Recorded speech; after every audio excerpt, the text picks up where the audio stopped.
Bonsoir à toutes et à tous, mesdames et messieurs. Bienvenue aux 20h sur Equinox Télévision. À la une de cette édition, fin de suspense sur les rumeurs portant Paul Biya pour mort depuis quelque temps. Absent de la scène politique depuis le 11 mars dernier, le chef de l'État est réapparu au cours d'une audience accordée à l'ambassadeur de France au Cameroun. Reprise sur le chemin, de retour sur le chemin de l'école, Paul Biya prescrit la reprise des cours pour le 1er juin prochain dans les établissements scolaires, universitaires, les grandes écoles après presque 3 mois d'arrêt imposés par le Covid-19.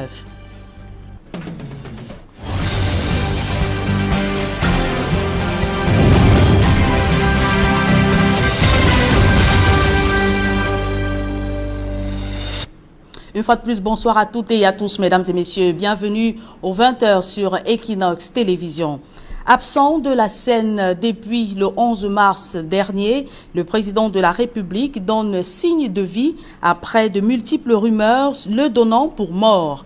Paul Biya a reçu ce jour en audience au Palais de l'Unité l'ambassadeur de France au Cameroun, Christophe Guilou. Au menu des échanges, la gestion de la pandémie Covid-19 au Cameroun, mais également en France et dans le monde entier. Et le chef de l'État, Paul Biya, je vous le disais, a pris de nouvelles décisions ce jour dans le cadre de la lutte contre le Covid-19. La reprise des cours le 1er juin 2020 dans tous les établissements scolaires et universitaires ainsi que dans les centres de formation professionnelle et grandes écoles. Le chef de l'État a également reconduit pour 15 jours supplémentaires les 20 mesures barrières édictées par le gouvernement, mais également la finalisation en urgence de l'étude visant à évaluer l'impact du Covid-19 sur l'économie nationale et la détermination des mesures d'accompagnement. Et je vous le disais, touchés de plein fouet par la pandémie du Covid-19, les Camerounais ne cessent de s'inquiéter sur l'état des lieux de la pandémie au Cameroun. Après un silence du gouvernement sur le bilan du Covid-19, le ministre de la Santé publique, Manaouda Malachi, est allé répondre aux préoccupations des élus du peuple à l'Assemblée nationale sur la nouvelle méthodologie gouvernementale, méthodologie communicationnelle du gouvernement. Et elles ne sont pas audibles, mais des voix s'élèvent de plus en plus pour appeler à un renforcement de l'accompagnement des personnels soignants. Engagés dans la prise en charge des cas de coronavirus, ils n'ont pas toujours la protection suffisante. Les 2 médecins sont déjà décédés de suite de Covid-19 au Cameroun. 24 personnels sont infectés aujourd'hui d'après le gouvernement. Et voilà qui met la pression sur le corps médical. Les explications de Donald Brice-Kamgan et Georges Mitterrand-Dam. Sur votre écran, c'est le docteur Félix Kwedi, ce médecin décédé mercredi. Rhumatologue, 55 ans, l'un des pionniers de la discipline au Cameroun, le spécialiste est mort à l'hôpital général de Douala où il était en service. C'est la 2e victime du Covid-19 chez les personnels soignants au Cameroun. Le docteur Félix Kwedi était sous oxygène à l'hôpital général de Douala où il était pris en charge depuis quelques semaines. Le 3 avril dernier, c'est le docteur Michel Chouamo qui mourait des suites d'infection au coronavirus. Intubé en réanimation à l'hôpital général de Douala, ce médecin était spécialisé en otorhinolaryngologie et par ailleurs médecin de travail. À ce jour, 24 cas de personnel soignant sont infectés par le Covid-19 au Cameroun, notamment à Douala et à Yaoundé, confirme le ministre de la Santé publique.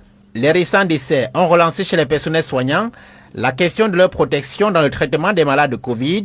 C'est une grande urgence à adresser, admet le médecin de santé publique, le docteur Roger Etoua. Cette protection n'est pas encore optimale, donc il y a des efforts à faire. Parce qu'aujourd'hui, il est difficile de savoir quel patient est infecté par le Covid ou pas. Même un patient ordinaire que vous receviez pour un acéphalus, aujourd'hui, vous avez besoin de vous équiper. Donc, tout patient aujourd'hui est un patient potentiellement atteint de Covid jusqu'à preuve du contraire. Le ministre de la Santé publique, Manaouda Malachi, dont les kits récemment promis aux formations sanitaires et centres de prise en charge des cas restent attendus. Nous accueillons déjà avec joie cette bonne nouvelle d'équiper les professionnels de santé dans les centres spécialisés Covid en équipement de protection individuelle. Aujourd'hui, il faut maximiser cette protection. Équipement qu'il faut maintenant quasiment porter à tout moment, en tout lieu, parce qu'on ne sait pas quel patient, quelle est la situation de tout patient devant nous. Les hôpitaux publics, mais également les formations sanitaires privées, dont un grand nombre à travers le Cameroun, reçoivent désormais les cas positifs d'infectés au coronavirus. Le président de l'Ordre national des médecins du Cameroun, agissant à titre personnel, est d'accord avec le gouvernement pour la réquisition de 2 centres exclusivement dédiés à la prise en charge des personnels soignants souffrant de coronavirus. L'implication des collectivités territoriales décentralisées dans la lutte contre le Covid-19 est totale dans la région de l'Est. Les règles d'hygiène et le port du masque viennent d'être rappelées aux populations de Bertoua par le maire de la ville et les maires des arrondissements de Bertoua 1er, 2e et Manjou. On posté à des points stratégiques, à des points sensibles, n'est-ce pas, des seaux, des fûts au niveau des marchés, au niveau des gares routières, au niveau de certains services publics, n'est-ce pas, pour amener ces populations à laver les mains. Alors que le port des masques est de la ville de Bertoua et de la... Dans les administrations publiques, certains responsables rament encore à contre-courant des mesures barrières prises par le gouvernement. Des attitudes qui sont d'ailleurs condamnées par l'autorité administrative. Nous avons donc demandé à l'ensemble des responsables des services publics de mettre à disposition à l'entrée de leur service des dispositifs de lavage de mains. C'est une instruction qui devrait être respectée par tout le monde. Tout à côté, le secteur informel de vente de seaux et robinets pour le lavage des mains semble mieux se porter. Il y a les seaux avec robinet que nous faisons à 5 000, les seaux avec robinet que nous faisons à 10 000. Donc ça dépend. Et il y a certains clients qui viennent avec leurs seaux et robinets. Nous les aidons juste à installer le robinet sur le seau. À l'hôpital régional de Bertoua, le chantier de construction d'un nouveau site d'accueil des cas du Covid-19 est en cours. Le patient atteint du Covid-19 dans l'arrondissement de Ngoumou, déclaré guéri. La bonne nouvelle vient d'être annoncée par le sous-préfet de la localité, Daouda Ousmanou, a profité de la caravane de sensibilisation dans les villages pour inviter les populations à respecter les gestes barrières édictés par le gouvernement. On fait le point dans ce reportage d'Emmanuel Diop et Marcelin Gansor. En débarquant à Kolkédé, un des villages du groupement Vort-Sungimbala, le sous-préfet de l'arrondissement de Ngoumou était porteur d'une bonne nouvelle, celle de la guérison du patient qui avait été testé positif au Covid-19 au village Kong Abok. Mais il n'est point question de fléchir quant au respect des mesures barrières édictées par l'OMS et le gouvernement. Pour l'instant, nous sommes à la phase de confinement partiel. Ne sortir que lorsque cela est nécessaire. Nous avons mis sur pied des équipes qui vont couvrir tout l'arrondissement de Ngoumou pour sensibiliser les populations dans leur domicile. Nous allons avoir une vingtaine d'équipes qui vont passer dans tous les 52 villages que compte l'arrondissement de Ngoumou. À Kolkédé, comme dans les autres villages où la caravane conduite par le sous-préfet de Ngoumou s'est arrêtée, les populations ont fait part des difficultés qui les empêchent de suivre le rythme donné par Yaoundé. Au rang de celle-ci, la rareté des masques de protection et l'indisponibilité des points d'eau pour le lavage des mains. Le village ne se porte pas bien avec le problème de la maladie là. C'est la première fois qu'il y a un temps qu'on a fermé les écoles. Donc ça veut dire que moi j'ai voulu nier que la maladie n'existe pas. Mais cette fois-ci, je crois que la maladie là existe. Il nous manque les cachinets. C'est ça qu'on n'a pas ici au village. Nous allons disponibiliser ces masques. Et des milliers de masques de protection fabriqués localement, bientôt certifiés et mis sur le marché. Le constat vient d'être fait par les ministres en charge des petites et moyennes entreprises et de l'industrie qui ont visité 3 ateliers de production des masques artisanaux. L'Agence des normes et de la qualité à Nord va s'assurer que ces masques respectent les normes qui ont été définies avant leur commercialisation à grande échelle. On fait le point avec Marcelin Gansop une fois de plus. Ces machines n'ont pas attendu que le gouvernement fixe les normes pour tourner en plein régime. Dans cet atelier comme dans les 2 autres, visités par les ministres en charge des PME et de l'industrie, Ce sont des milliers de masques qui sont produits au quotidien, à un moment crucial où les populations en ont le plus besoin. C'est vous dire combien tous les segments en fait, de la société sont aujourd'hui mobilisés pour répondre à cette préoccupation qui est celle de faire barrage à la propagation du Covid, mais surtout de s'assurer que nous puissions développer une production locale, une production domestique pour répondre aux besoins nationaux. Il s'est agi pour le gouvernement non seulement de toucher du doigt l'effectivité de la production des masques artisanaux, mais également de s'assurer que cet exercice se déroule dans les règles de l'art. Nous sommes venus voir leur procédé de fabrication, mais davantage encore s'assurer que par rapport aux normes, la norme camerounaise qui a été adoptée par l'ANOR, que ces producteurs souscrivent, et je dirais même respectent ces normatives. Présente aux côtés du gouvernement, l'ANOR s'assure que toutes les spécifications techniques sont respectées. Donc il y a des modèles, il y a des types de coupes qui sont recommandés, les schémas sont donnés, les dimensions sont données également. Et puis les consignes de réalisation technique. Il ne faut pas coudre en la face du masque. Soit comme ci, soit comme ça, que ce ne soit pas cousu parce que c'est des portes d'entrée. Nos masques ne sont pas cousus. Voilà, il y en a qui cousent.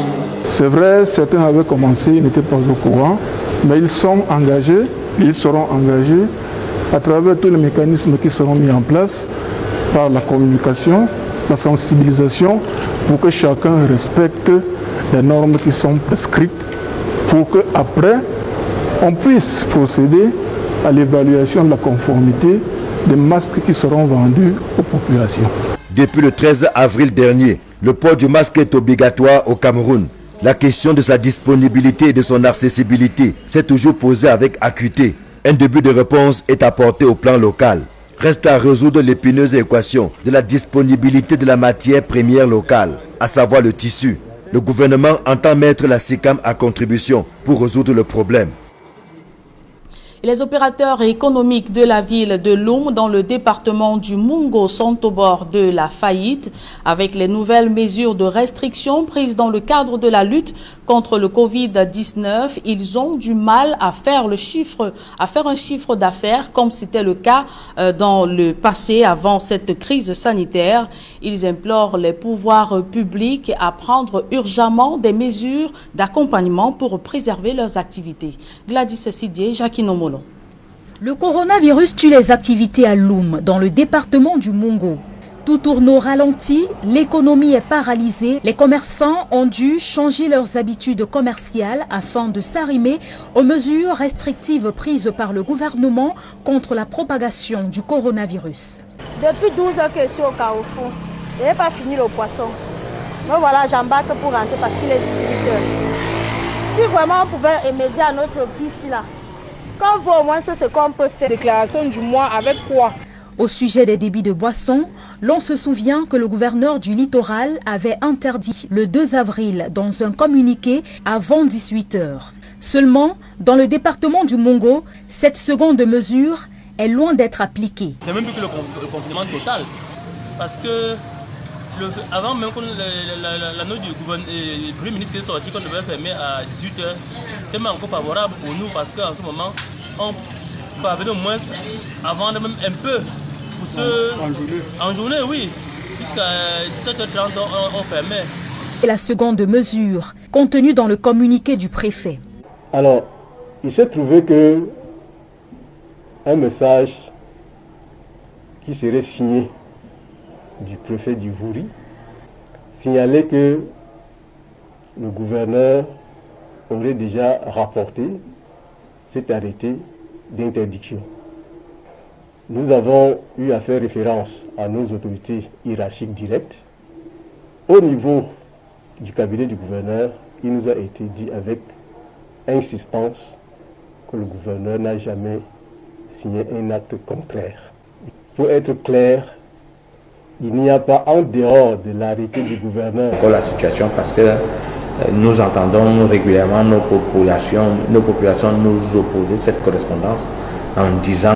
Face à la rigueur administrative, les opérateurs économiques n'ont de cesse d'appeler les autorités à l'aide. Du Cameroun informe toutes ses parties prenantes qu'elle salue et adopte les mesures de sécurité prises par les autorités gouvernementales pour limiter la propagation du Covid-19 et assurer une gestion optimale. La société de fabrication des vins du Cameroun, Sofavin, la société camerounaise de fermentation, Fermencam.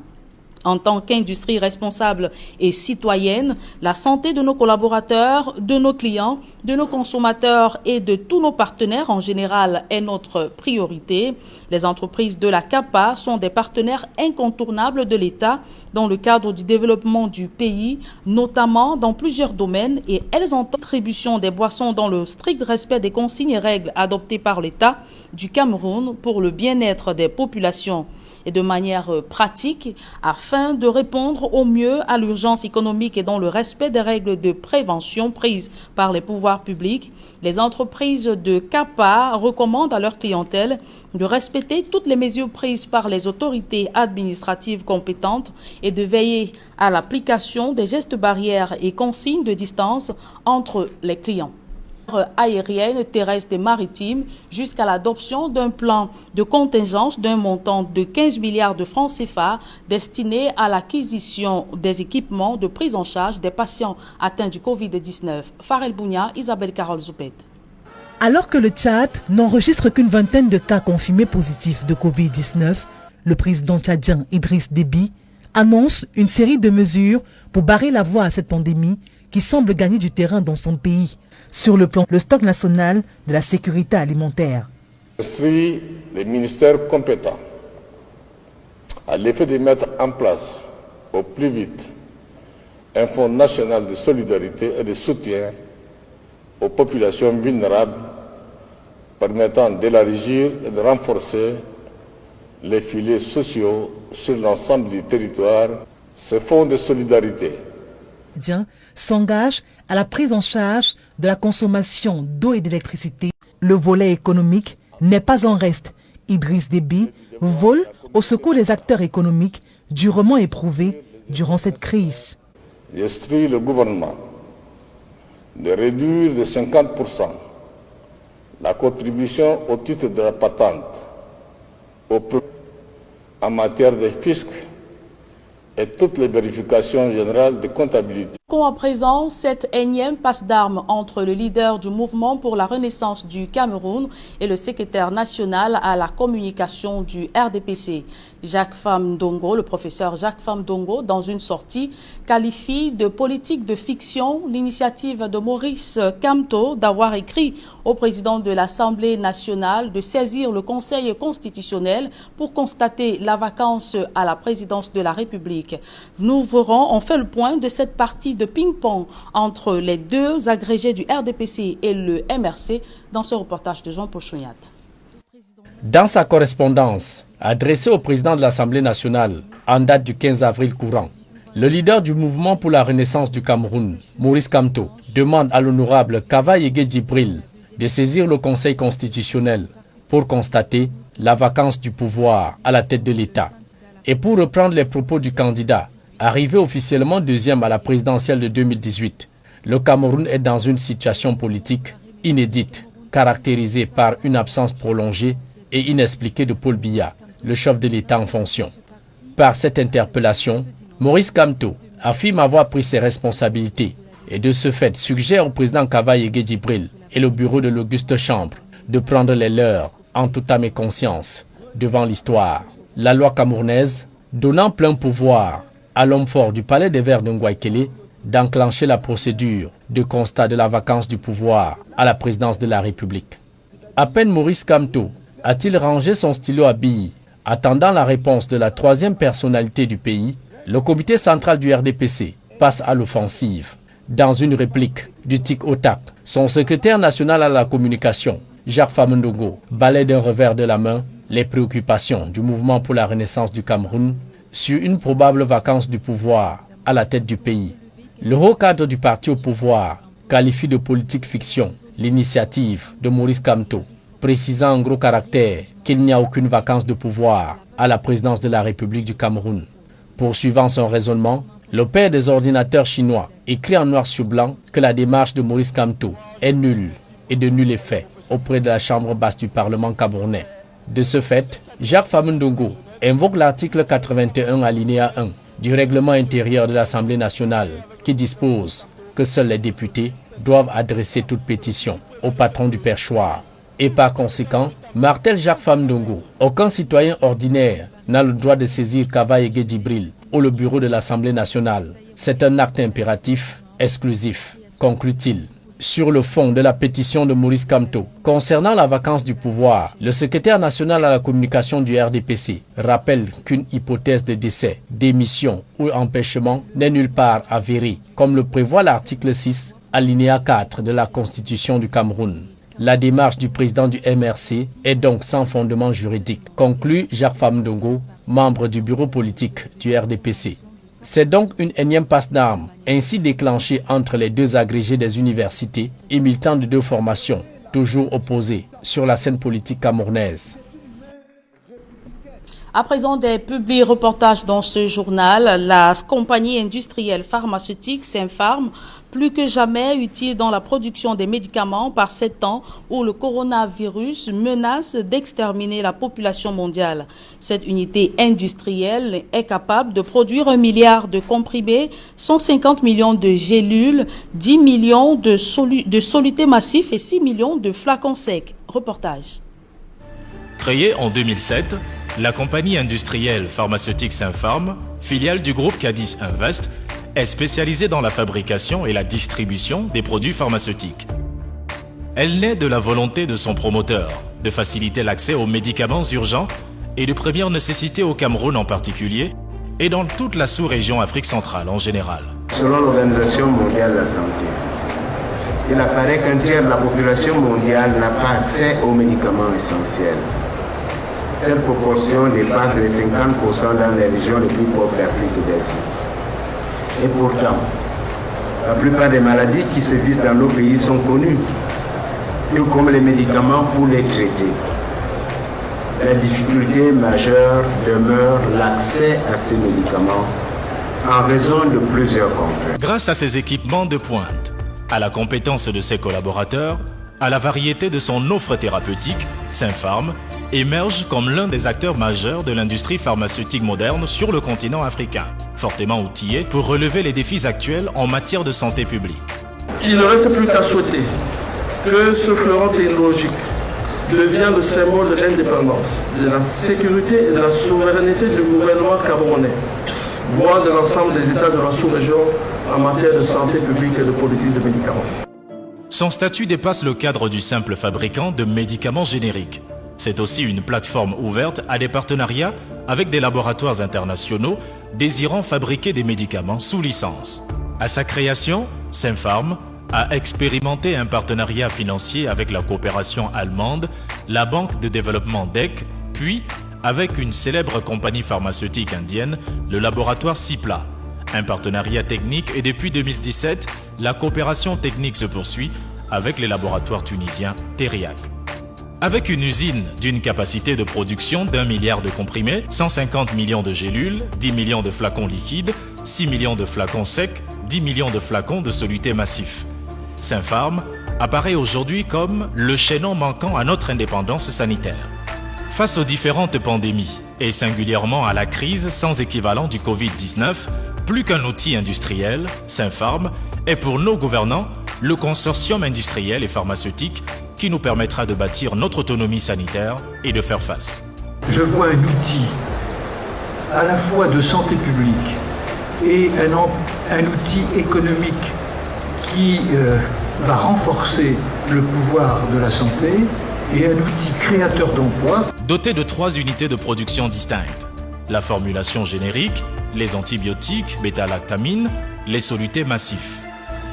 Équipé de 2 laboratoires de contrôle équipés aux normes, 21 CFR-2, d'une unité de traitement des déchets et des eaux usées pharmaceutiques dédiées à la protection de l'environnement. Saint-Pharm est spécialisé dans la fabrication des médicaments antipaludéens, antiparasitaires, anticonvulsants, anti-inflammatoires.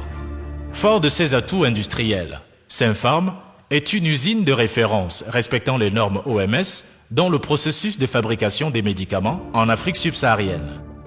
Sinpharm apparaît dès lors comme un outil permettant au Cameroun et à la sous-région de retrouver sa souveraineté en matière de fabrication de médicaments. Sinpharm est aussi un acteur engagé dans la lutte contre les faux médicaments et l'automédication. Alors que le monde connaît d'innombrables défis sanitaires, Sinpharm est une chance, une opportunité unique pour nos gouvernants. Sinpharm est donc le partenaire technique et scientifique des gouvernements camerounais, d'Afrique centrale et de tous les gouvernements d'Afrique subsaharienne dans l'élaboration d'une offre thérapeutique efficiente. Ces 200 collaborateurs composés de pharmaciens et professionnels de la santé, ingénieurs et techniciens supérieurs, laborantins et personnels dédiés à la qualité peuvent répondre efficacement aux cahiers de charges qui lui sont imposés. Sinpharm, médicaments de qualité, accessible à tous. Sinpharm, filiale du groupe Cadiz Invest. Et nous vous parlions la semaine dernière d'une entreprise engagée dans le soutien à la lutte contre l'expansion du Covid-19.